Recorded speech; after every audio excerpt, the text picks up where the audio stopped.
horas e 13 minutos, eu conversei com integrantes do Supremo Tribunal Federal e a informação que chega à corte é de que o ex-ministro da Justiça, de Jair Bolsonaro, aparece em conversas tramando contra a corte, conversas que mencionam inclusive a hipotética prisão ilegal e antidemocrática, né, de um integrante do Supremo Tribunal Federal e de que esse ministro deveria ser deixado em local incerto e não sabido. Os termos deixaram estupefatos os integrantes do Supremo Tribunal Federal, das informações que chegaram até eles. De novo, né, Anderson Torres é alvo de uma série de investigações e os dados vêm se avolumando. Então, de novo, se você chegou agora, o ex-ministro da Justiça de Jair Bolsonaro, segundo me disseram integrantes do Supremo Tribunal Federal, aparece em conversas conspirando contra a corte, tramando ou elucubrando sobre a hipotética, ilegal e inconstitucional prisão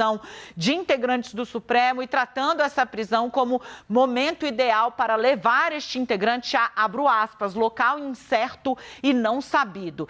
Essa informação agrava sobremaneira a situação de Anderson Torres para os muitos que ficam tratando-o, né, como uma espécie de mártir, né? De novo, o tempo e o avanço das diversas frentes de investigação coordenadas pelo ministro Alexandre de Moraes e pela Polícia Federal tem transformado o arcabouço probatório de que, de fato, havia uma trama golpista urdida no coração do primeiro escalão do governo Bolsonaro. Todas essas frentes estão mostrando, deixando esse entendimento quase que cristalino. As novas revelações agravam e dão a ideia, né? Ele que é alvo de uma apuração exatamente por ter sido o chefe da polícia que não apareceu no 8 de janeiro, este homem, Anderson Torres, aparece nesses termos, em tramóia contra a corte, falando sobre, ou em ambiente de conversação, sobre hipotética, ilegal e inconstitucional prisão de integrantes do Supremo e ainda tratando, nesta conversa era tratada a coisa deste movimento inconstitucional como oportunidade para deixar esse integrante em local incerto e não sabido.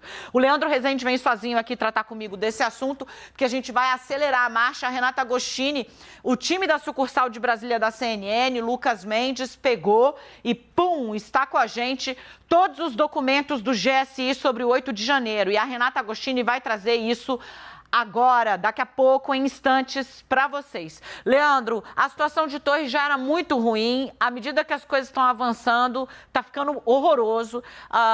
E é isso, né?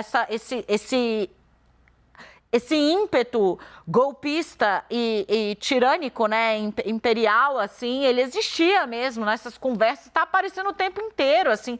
É bizarro o quanto se falou sobre isso e quem falou sobre isso. Isso não pode ser tratado como qualquer coisa. A gente está falando do ministro da Justiça do presidente anterior, falando abertamente em aproveitar uma oportunidade para levar um ministro do Supremo para lugar incerto e não sabido. Depois aparecem as justificativas mais estapafúrdias de todas, de que isso era brincadeira, que está fora de contexto, ou de que minutas com um decreto de teor absolutamente golpista para dar uma legalidade a um golpe de Estado eram distribuídas no aeroporto como se nada fosse, que foi o que disse o presidente do partido do ex-presidente da República, o Valdemar Costa Neto.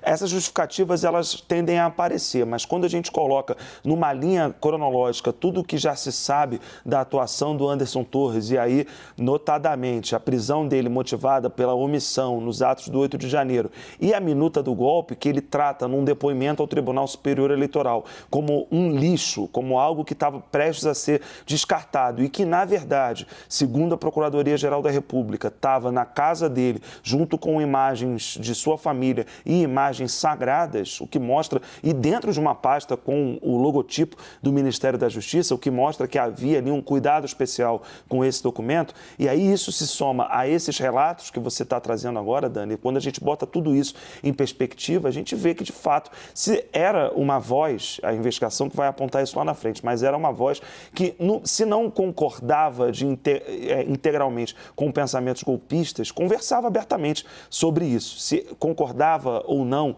com ideias, com teorias golpistas, isso é algo que ele vai ter que se justificar. E a investigação vai mostrar se é por aí ou não. Mas que ele abertamente conversava sobre isso, que guardava consigo material de teor golpista, isso já está fartamente documentado. É uma situação muito grave e aí as estratégias todas que a defesa dele montou para tentar sensibilizar o Supremo Tribunal Federal mostram que não deram certo, porque as evidências, elas são muitas contra o ex-ministro da Justiça e ex-secretário de Segurança do Distrito Federal. Dani. Obrigada, querido. Gente, eu vou fazer o seguinte, a Renata Agostini tem toda a documentação obtida pelo Lucas Mendes a respeito do ataque a Brasília no dia 8 de janeiro, documento do GSI. Renata, vem para cá dar um spoiler pra gente, joga ela aqui, Edu, rapidamente, material obtido pelo Lucas Mendes. Renata, fica muito claro que o GSI, boiou, real oficial, não se preparou nada, é impressionante a inaptidão do GSI, é isso? Num dos depoimentos, realmente é bastante chocante. Um dos encarregados, justamente da segurança do Palácio do Planalto, fala que eles não tinham informação sobre manifestações que iriam até a Esplanada e que o histórico dos manifestantes era pacífico.